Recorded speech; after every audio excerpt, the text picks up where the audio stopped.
Qué gusto tan grande, qué privilegio tan enorme poder estar con vosotros, aunque sea así a la distancia, y poder abrir la palabra de Dios, esa palabra que es lámpara a nuestros pies y lumbrera a nuestro camino.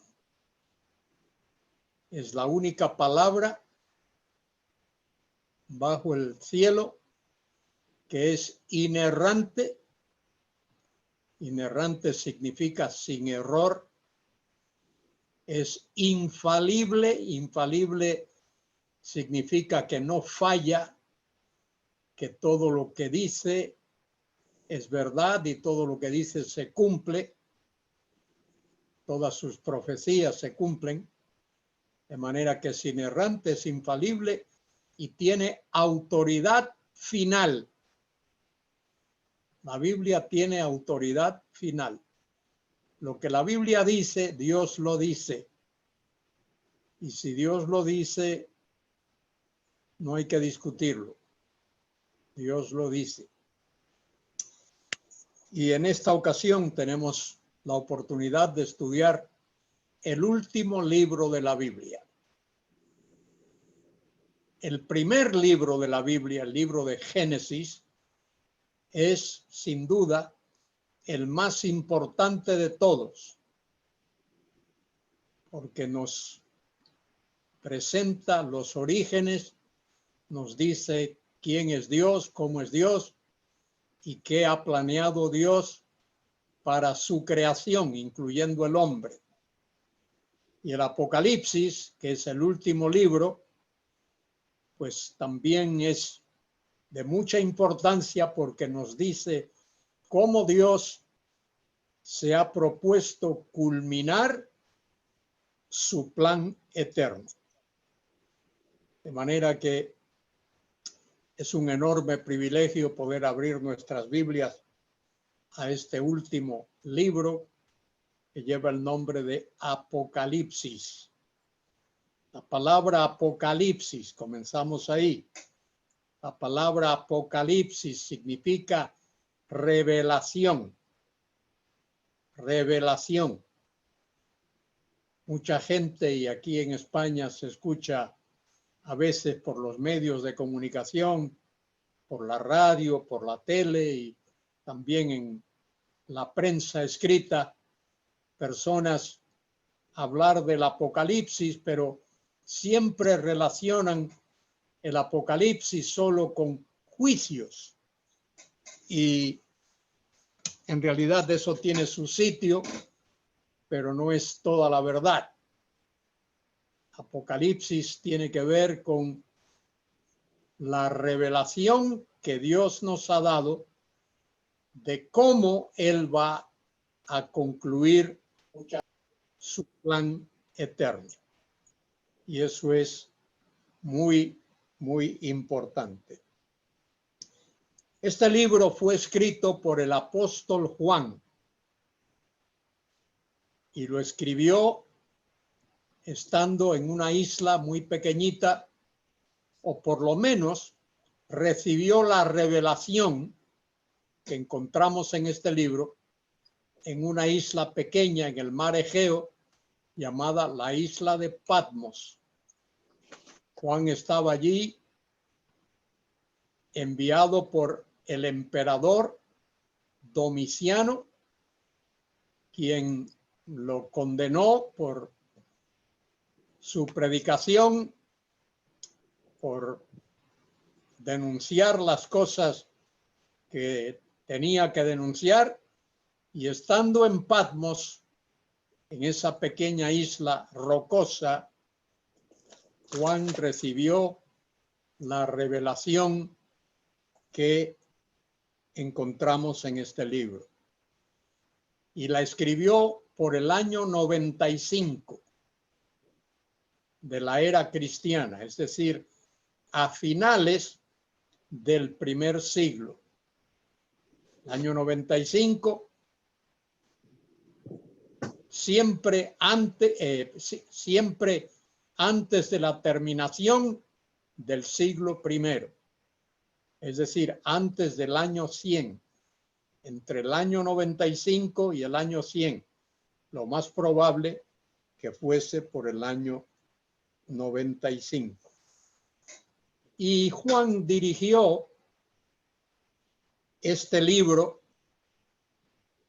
directamente a 7 iglesias que se encontraban en lo que hoy es Turquía. En aquellos tiempos era el Asia Menor. Juan dirigió lo que él escribió, todo lo que Dios le dio, le reveló, pero no solo a esas 7 iglesias, sino a la iglesia y a nosotros también. Juan, dirigido por el Espíritu Santo, guiado por el Espíritu Santo, nos dejó este tremendo e importante libro. Ya hace un tiempo hemos estudiado el libro del profeta Daniel. Estudiamos desde el principio prácticamente hasta el fin las profecías de Daniel. Y uno no puede entender el libro del Apocalipsis si primero no estudia el libro de Daniel. El libro de Daniel es importante, es imprescindible para poder entender bien,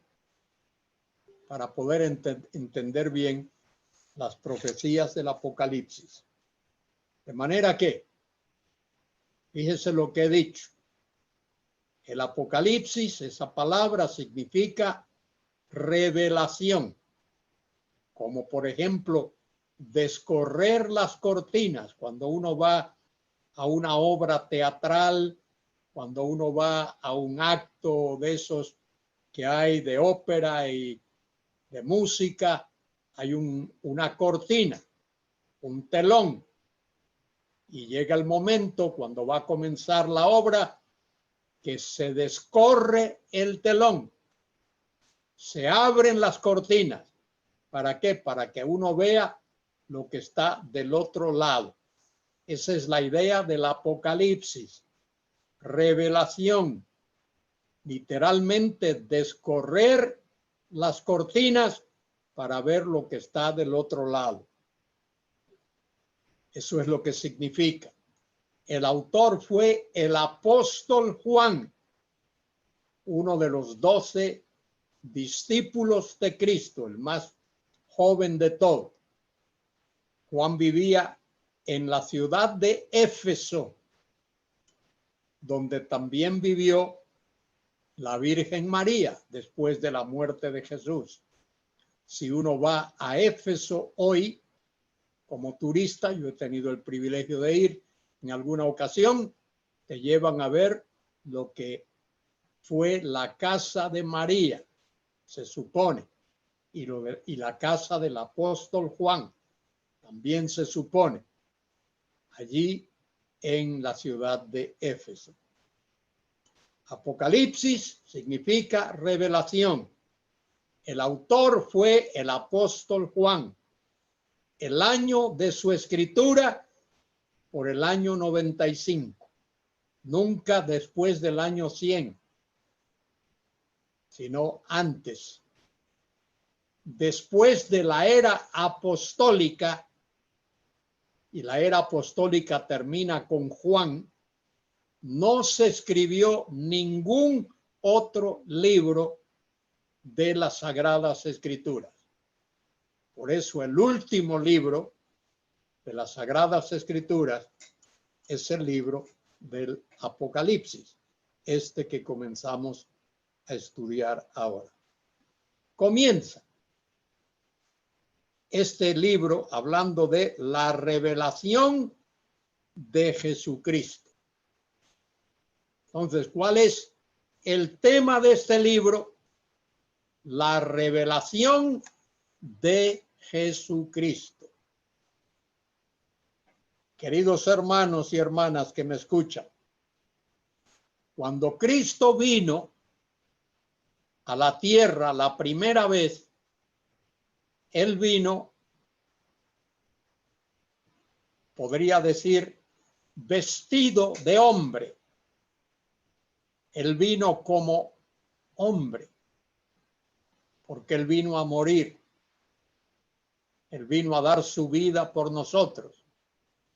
Mateo 1:21, cuando el ángel anunció cuál sería su nombre, se lo anunció a José y se lo anunció a María. Las palabras fueron: y llamarás su nombre Jesús, porque Él salvará a su pueblo de sus pecados. Cuando Él vino la primera vez, vino a morir. Cuando Él vino la primera vez, vino como hombre. Él vino a dar su vida. Él vino a revelarnos a Dios. Él vino como el manso, humilde Cordero de Dios. Juan el Bautizador, cuando lo presentó a la multitud allí por el mar de Galilea, en San Juan 1:29, dijo: he aquí el Cordero de Dios que quita el pecado del mundo. Ese fue el anuncio que Juan hizo. He aquí el Cordero de Dios que quita el pecado del mundo. Eso fue cuando Cristo vino al mundo la primera vez. Ahora Él ha de volver la segunda vez. De eso trata el libro del Apocalipsis. Por eso la primera frase es la revelación de Jesucristo. Y lo que Juan quiere decir es algo así: os voy a mostrar cómo de verdad es Jesucristo. Él es Rey de Reyes y Señor de Señores. Él es Dios. De manera que este libro revela a Jesucristo tal como Él es. Por eso el libro es la revelación de Jesucristo. Por eso se llama Apocalipsis, que significa revelación. Ahora, este libro se divide en 3 partes y el bosquejo inspirado aparece en el capítulo 1, que comenzamos a estudiar ahora, versículo 19. Fíjese ahí está el bosquejo. No hay que hacer ningún esfuerzo grande para darse cuenta. Mire lo que dice Apocalipsis 1:19. Escribe las cosas que has visto. Esa es parte 1.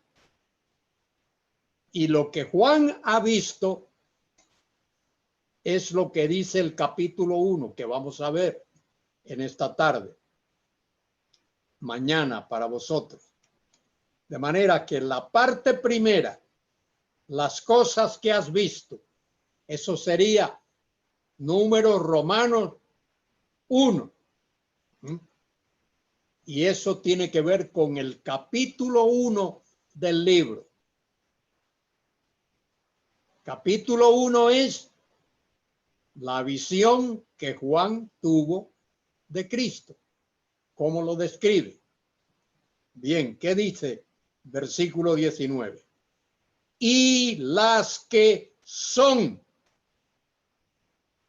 Ese es punto 2 del bosquejo. Punto primero, las cosas que has visto. Capítulo 1. Punto número 2, punto segundo, las cosas que son. Capítulos 2 y 3. Y eso tiene que ver con las 7 iglesias. Vamos a ir viendo esas 7 iglesias. Cada una de ellas. Este libro del Apocalipsis fue dirigido a cada una de esas iglesias. Y luego, punto 3 del bosquejo. Y las que han de ser después de estas. Y eso abarca desde el capítulo 4 hasta el 21. Todo eso, hasta el final del libro.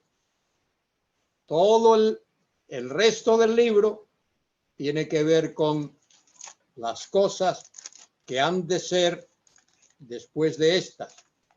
Y es un trozo bastante amplio de este tremendo libro del Apocalipsis. Hasta el capítulo 22. Dije el 21, pero es hasta el 22. De manera que el libro se divide en 3 partes. Parte primera, capítulo 1. Parte segunda, capítulos 2 y 3. Y parte tercera, capítulos 4 al 22. Ahí tenemos el bosquejo inspirado del libro del Apocalipsis. 3 partes. Las cosas que has visto, las que son y las que han de ser después de esta. Ahí está capítulo 1, versículo 19. De manera que al comenzar con el capítulo 1 y versículo 1, la primera parte del bosquejo, las cosas que has visto. Ya observamos que este libro es la revelación de Jesucristo, que Dios le dio para manifestar a sus siervos las cosas que deben suceder pronto. Cuando dice ahí las cosas que deben suceder pronto, no significa que iban a suceder ya, sino que cuando comiencen a suceder esas cosas, han de sucederse rápidamente una detrás de la otra, cuando comiencen a suceder. Por eso dice, para manifestar a sus siervos las cosas que deben suceder pronto. Pronto significa velocidad de ejecución, no que ya iban a ocurrir, sino tiene que ver con la velocidad de ejecución. Cuando estas cosas comiencen a suceder, han de suceder a gran velocidad. Dice allí, versículo 1, y la declaró enviándola por medio de su ángel a su siervo Juan. Observe eso. Una de las cosas importantes en el estudio bíblico es tener un ojo observador y una mente observadora. Uno tiene que darse cuenta cuando uno lee de los detalles. A veces uno se anima y comienza a leer y lee rápido y no se detiene a ver los detalles. Mire lo que dice ahí. Las cosas que deben suceder pronto, y la declaró enviándola por medio de su ángel a su siervo Juan. De manera que es de Dios al ángel, a Juan, a nosotros. Ese es el orden. Procede de Dios, Dios lo envía a través de su ángel, el ángel lo da a Juan y Juan lo escribe para las iglesias. Y eso nos incluye a nosotros. Es importante observar que los ángeles son ejecutores de la voluntad de Dios. Todos los actos de Dios, o casi todos los actos de Dios, son ejecutados por medio de ángeles. Fíjese otra vez en ese versículo primero. Ese versículo es importante. Este libro es la revelación de Jesucristo. Jesucristo es el nombre de nuestro Señor. Él es Jesús, que significa Salvador, y eso habla de su humanidad. Jesús habla de su humanidad. Cristo habla de su deidad. Él es Jesús, el Cristo, el Salvador, quien es Dios, porque no hay otro que pueda salvar sino Dios. Bien, es la revelación de Jesucristo que Dios le dio. Es la revelación que Dios el Padre le dio. Y Él la dio para manifestar a sus siervos las cosas que deben suceder pronto. Pronto, a partir de cuando comiencen a ocurrir. Y la declaró, fíjese, el libro del Apocalipsis es una revelación y es para que sea entendida. La declaró, enviándola por medio de su ángel.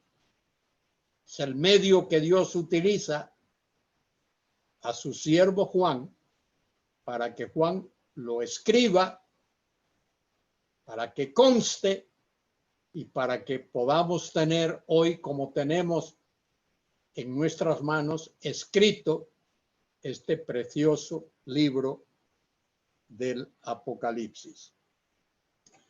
Otra cosa que debo decir ahora en esta parte introductoria es que algunos se quejan de que en el Apocalipsis hay muchos símbolos.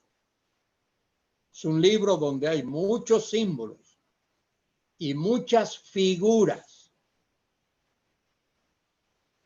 Los símbolos y las figuras se usan para aclarar, no para oscurecer.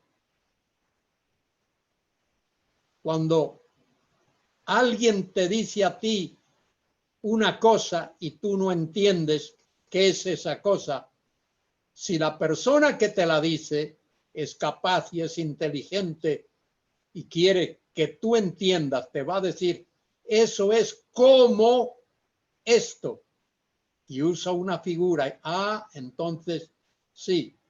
A veces alguien te pregunta si has comido cierta fruta y tú dices, no, esa fruta no la conozco, nunca la he probado. Y esa persona te dice, tiene el sabor a tal fruta que tú conoces. Y entonces te das cuenta. Entonces, las figuras se usan para aclarar. En el libro del Apocalipsis hay figuras. Todas ellas son para aclarar, para que podamos comprender el mensaje, no para oscurecer, no para ponértelo difícil, no para que tú trates de adivinar. Y esto lo vamos a ver en el Apocalipsis. ¿Cuántas veces se habla ahí de algo y en el mismo libro se te da la información para que tú entiendas? Bien, versículo 2, es parte de la introducción. La dio al ángel y el ángel a su siervo Juan, que ha dado testimonio de la palabra de Dios. Juan da testimonio de la palabra de Dios. Es decir, Juan no se inventa esto. Lo que Juan escribe aquí no es algo que él soñó, que él se imaginó o que él inventó. Es algo que Dios le dio. Dios se lo reveló, que ha dado testimonio de la palabra de Dios y del testimonio de Jesucristo y de todas las cosas que ha visto. Eso es lo que Juan hace, dar testimonio de lo que Dios le manifestó, de lo que Dios le reveló, de lo que él vio. Bien, ahora en el versículo 3, ahí aparece una bienaventuranza. Mire qué linda esa bienaventuranza. Cristo en el Sermón del Monte habla de bienaventuranzas. Bienaventurado tal, bienaventurado este, bienaventurado. La palabra bienaventurado significa feliz. Feliz en alto grado. Feliz en gran manera. Bienaventurado el que lee, dice allí. Bienaventurado el que lee. La palabra bienaventurado, majarios, en el texto original, majarios. Bienaventurado el que lee. ¿Qué cosa? Vamos a ver. Y los que oyen las palabras de esta profecía. Cuando dice ahí, bienaventurado el que lee, no significa bienaventurado el que va a su habitación, allí o en su despacho, allí tranquilito, escondidito, y lee el Apocalipsis. No, eso no es lo que significa aquí. Cuando dice ahí, bienaventurado el que lee, el verbo leer ahí significa leer en alta voz. Así como estoy leyendo yo aquí en alta voz. Espero que no esté gritando demasiado, que no afecte vuestros oídos. A veces me impulso y leo o hablo un poco alto, pero eso no es la idea. Bienaventurado el que lee en alta voz. ¿Sabe por qué?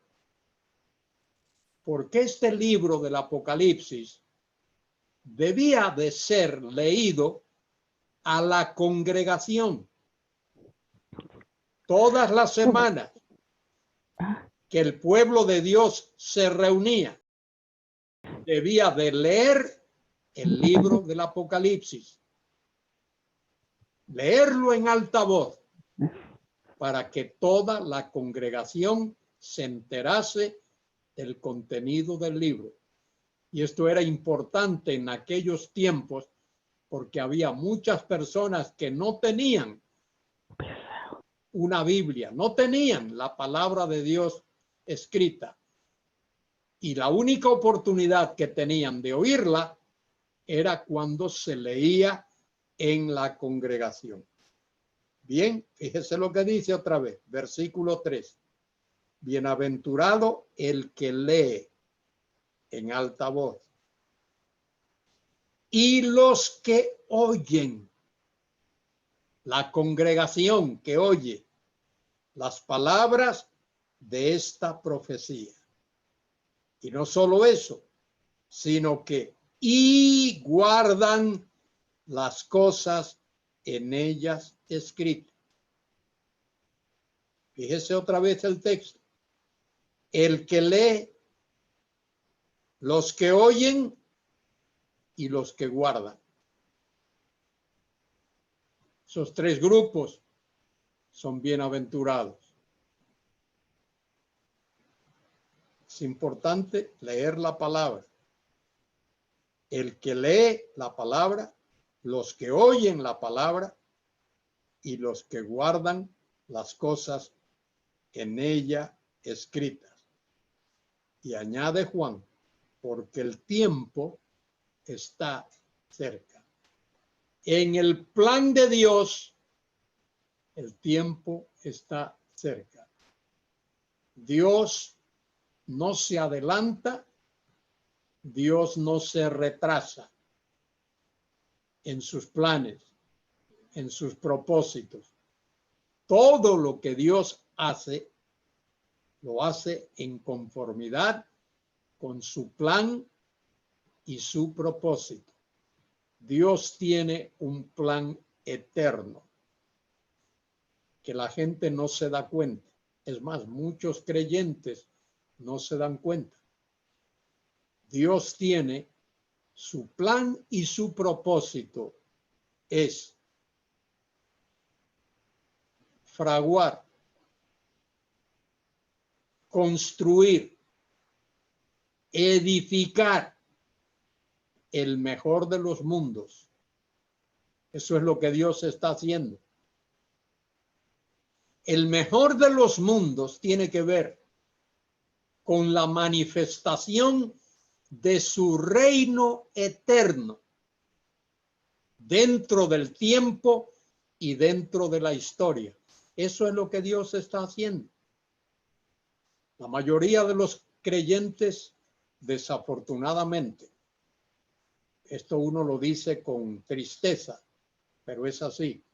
La mayoría de los creyentes no se dan cuenta que Dios está realizando, llevando a cabo, ejecutando su plan eterno. Ese plan que comenzó en Génesis 1:1. Y Dios está, por así decir, escribiendo cada capítulo. Y quizá Dios ahora esté ya llegando al capítulo final o a la conclusión de su plan, porque eso es lo que Dios va a hacer. Dios va a concluir, a culminar su plan eterno. Y es muy posible que Dios esté haciendo eso. Dice ahí, porque el tiempo está cerca, al final del versículo 3. La palabra tiempo ahí es la palabra kairos. Kairos tiene que ver con el tiempo y sus circunstancias. Hay otra palabra en el Nuevo Testamento, no digo esto para impresionar a nadie, sino para que veáis la diferencia. Hay otra palabra en el Nuevo Testamento que significa tiempo, es la palabra cronos.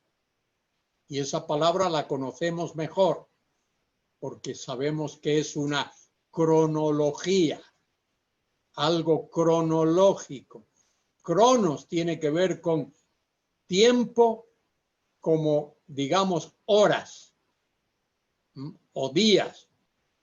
Cuando hablamos de segundos, minutos, horas, días, hablamos de cronología. Cuando hablamos de la fecha, decimos que hoy es 4 de julio del 2020.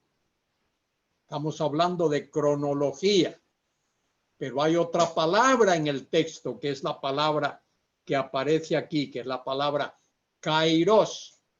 Kairos tiene que ver con el tiempo y sus circunstancias. Cuando los discípulos en Hechos 1 le dijeron al Señor, Señor, vas a establecer tu reino ahora en este tiempo. Él les dijo, no toca a vosotros conocer ni los tiempos ni las sazones que el Padre puso en su sola potestad. No es para vosotros conocer ni la fecha ni las circunstancias cuando Dios va a establecer su reino en este mundo. Bien, ahí tenemos en esos 3 primeros versículos, tenemos una introducción al libro del Apocalipsis. Vamos a repasar un poquito esto. Apocalipsis, esa palabra significa revelación. Y este libro es la revelación de Jesucristo, tal como Él es. Glorioso, hermoso, exaltado, Señor del universo. Eso es lo que el Apocalipsis va a decirnos de Jesucristo. Es la revelación de Jesucristo. Ese es el tema central de este libro. Este libro fue escrito por el apóstol Juan cuando estaba en la isla de Patmos por el año 95.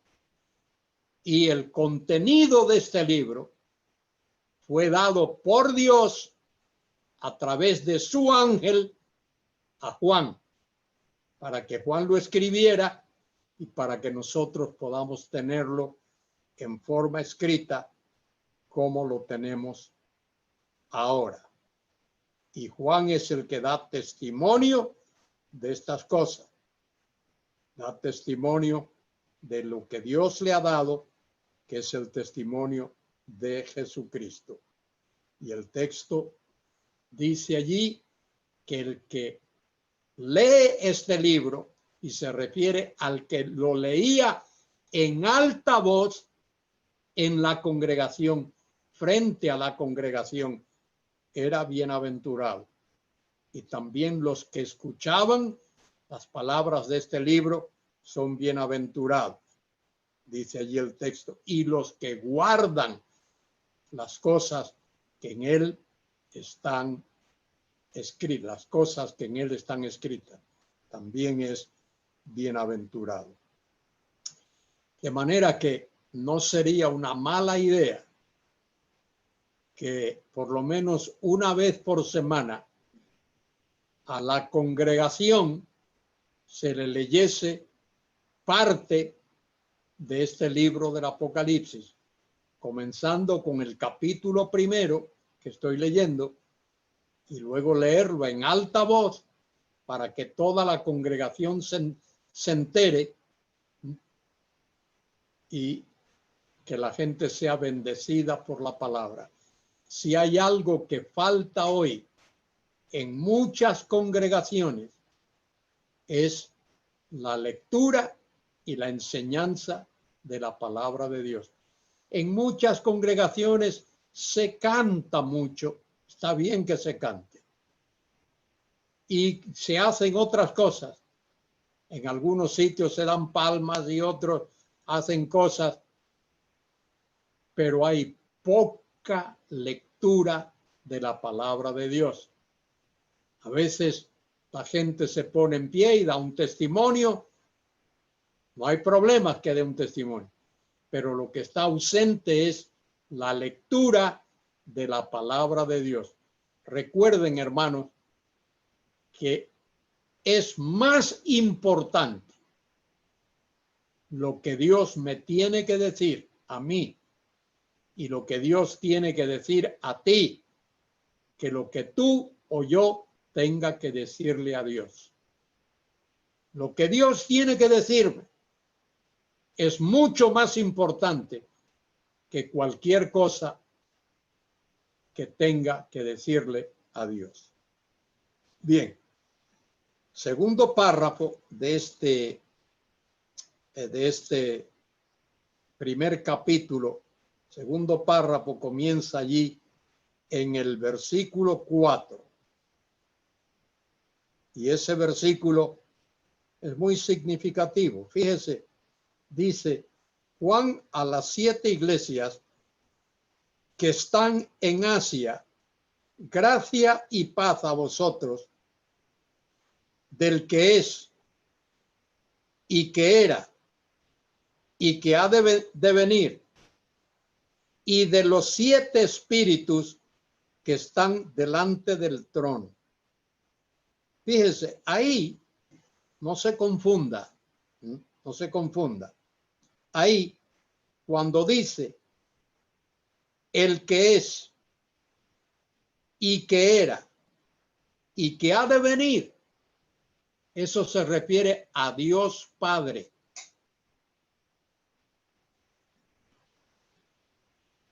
Y de los 7 espíritus que están delante de su trono, eso se refiere al Espíritu Santo. Fíjese bien. En un solo versículo, versículo 4, Juan hace referencia al Padre y al Espíritu Santo. Creo que a veces el pueblo de Dios está acostumbrado, cuando se refiere a la Trinidad, a hablar del orden clásico, Padre, Hijo y Espíritu Santo. Y pensamos que ese tiene que ser el orden.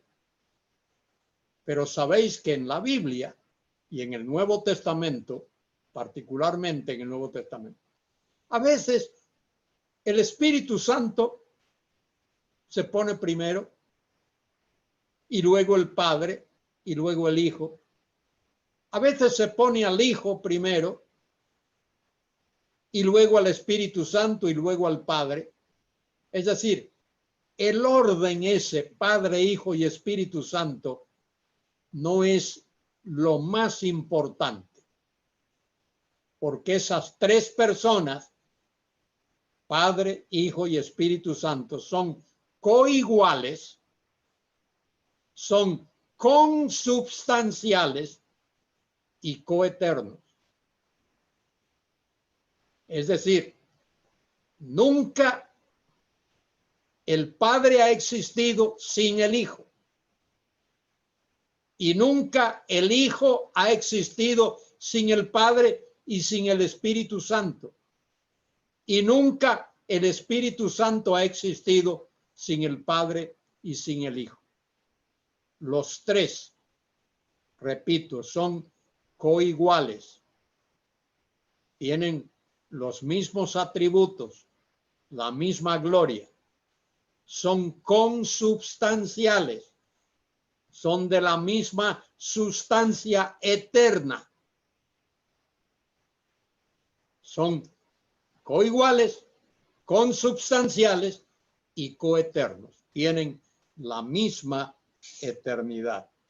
Bien, dice ahí, versículo 4, Juan a las 7 iglesias que están en Asia, gracia y paz a vosotros, del que es y que era y que ha de venir. Ahí la referencia es a Dios Padre. Y ya veremos por qué.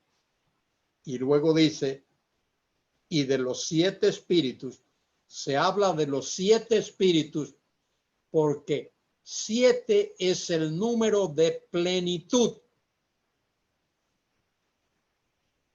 No es que sean 7 espíritus, 1, 2, 3, 4, 5, 6 y 7, es un solo espíritu, pero en su perfección se le llaman los 7 espíritus, porque 7 es el número de perfección. Que están delante del trono. Bien, fíjese, versículo 4 habla de Padre y Espíritu Santo. Ahora mire versículo 5. Y de Jesucristo, el testigo fiel. Ahora en el versículo 5 comienza a hablarse de Jesucristo. Y de Jesucristo, el testigo fiel. ¿Por qué Él es el testigo fiel? Porque todo lo que Él dice se ajusta a la realidad. No importa de qué hable. Todo lo que Él dice se ajusta a la realidad. Su testimonio es fiel en todo, absolutamente todo, lo que dice. Y de Jesucristo, el testigo fiel, el primogénito de los muertos. Primogénito es que él tiene autoridad para resucitar los muertos. Él tiene absoluta autoridad. Primogénito ahí no significa que él no tiene esa autoridad, que tiene que depender de otro. No, él tiene autoridad absoluta. Y esa es la palabra primogénito ahí. Protótocos. Primogénito de los muertos. Él es el primero en la resurrección. Y él es el que tiene autoridad absoluta para resucitar a los muertos. Alguien ha dicho que cuando él, frente a la tumba de Lázaro, dijo en alta voz, gritó, Lázaro, ven fuera. Que si él no hubiese dicho Lázaro, todos los muertos habrían resucitado. Si él solo hubiese dicho, ven fuera, todos los muertos en aquel cementerio hubiesen resucitado. Por eso él dijo, Lázaro, ven fuera, porque él tiene autoridad para levantar a los muertos. Y lo demostró durante su ministerio terrenal. Bien, Jesucristo, el testigo fiel, el primogénito de los muertos y el soberano de los reyes de la tierra. ¡Qué tremenda cosa! Mire, viene el día cuando todos los reyes de la tierra, los que han sido, son y serán, todos tendrán que doblar su rodilla delante de Jesucristo. Él es el soberano de los reyes de la tierra. Nuestro Señor Jesucristo. Ahora observe, al que nos amó. En el texto original, el verbo amar ahí no está en pasado, está en presente. Al que nos ama. Él nos ama. No nos amó, sino que nos ama. Constantemente, continuamente, eternamente. El amor suyo es continuo. Continuo. Ahora mira el siguiente verbo. Al que nos ama y nos lavó. Ahí sí. Porque en el momento de creer en él, nos lavó de nuestros pecados con o por, ese con podría significar por su sangre. Nos lavó de nuestros pecados por medio de su sangre. Cuando se habla en el Nuevo Testamento de la sangre de Cristo, el énfasis está en su muerte. Él murió por nuestros pecados. Cuando se habla de la sangre de Cristo, no se está enfatizando tanto en la parte química, por así decir, la parte física.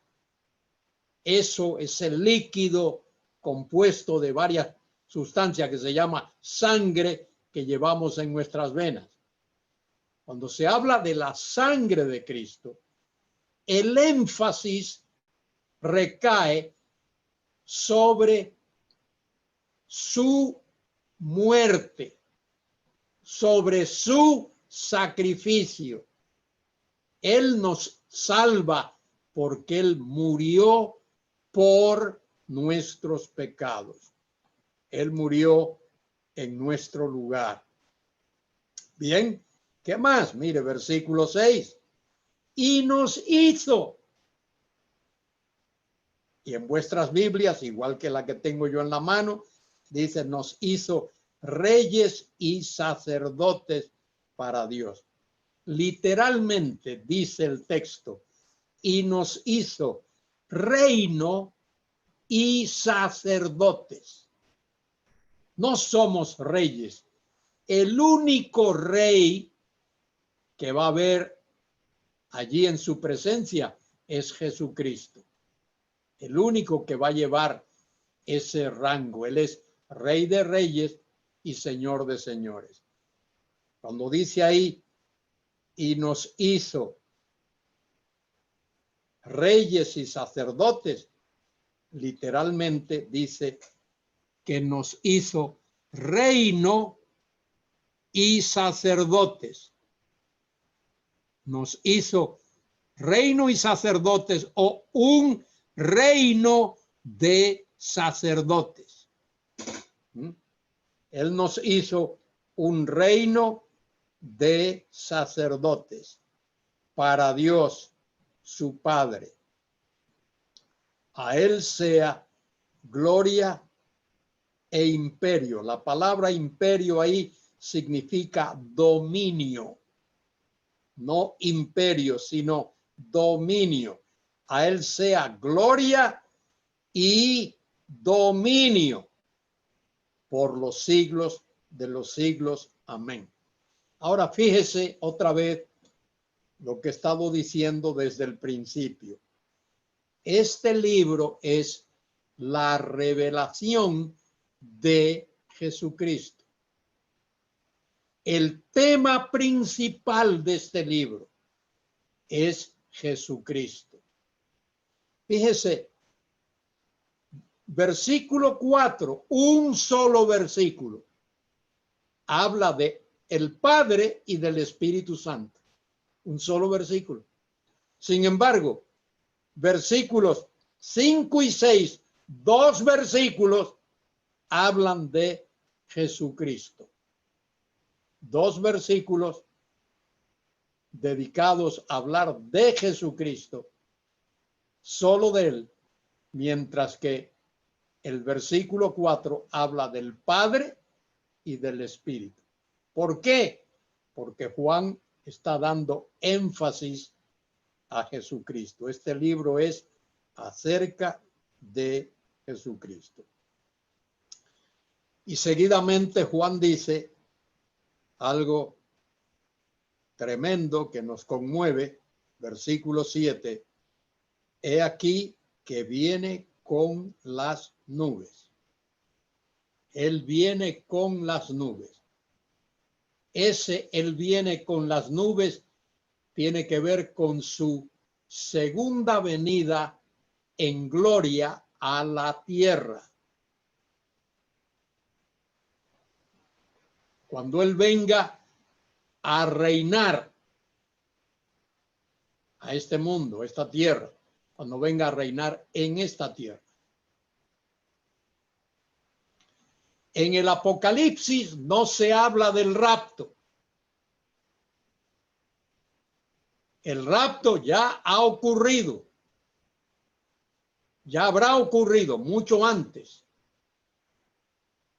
El Apocalipsis tiene que ver con la revelación de Jesucristo, cuando Él sea visto tal como Él es, en su poder, su gloria, su majestad, cuando Él venga a la tierra por segunda vez a reinar. Repito eso, es importante. El Apocalipsis no trata del rapto. Ya veremos por qué. El Apocalipsis trata de la manifestación gloriosa de Cristo cuando Él venga con poder, con gloria y con majestad. He aquí que él viene con las nubes y todo ojo le verá. En el rapto, todo ojo no le verá. En la revelación, cuando él venga como Rey de Reyes y Señor de Señores, ahí lo dice, todo ojo le verá. Y mire quién en particular. Y los que le traspasaron, esos o los sucesores de esos que le traspasaron. Todo ojo le verá y los que le traspasaron. Y todos los linajes de la tierra harán lamentación por él. Sí, amén. Fíjese bien en eso. Generalmente uno piensa cuando dice y todos los linajes de la tierra harán lamentación por él. ¿Qué significa eso de harán lamentación por él? No es que estarán llorando como señal de arrepentimiento o cualquier cosa semejante. No, esos que lloran, lloran porque ven venir aquel a quien no quieren que él venga. Fíjese, es al revés. El mundo no quiere que Cristo venga. Los presidentes de las naciones, los reyes de las naciones, los políticos de las naciones, los hombres de negocios de las naciones, los generales de las naciones, los dictadores de las naciones, no quieren que Cristo venga. ¿Sabe por qué? Muy sencillo. Porque cuando Cristo venga, se les acabó lo que han estado haciendo. Se acabó para ellos. Y no quieren que, el mundo no quiere que Cristo venga. Por eso cuando dice ahí, y todos los linajes de la tierra harán lamentación por él. Lamentación. ¿Por qué? Porque él viene. Se lamentan de que él venga. No quieren que él venga. El mundo no quiere que Cristo venga. El malvado no quiere que Cristo venga.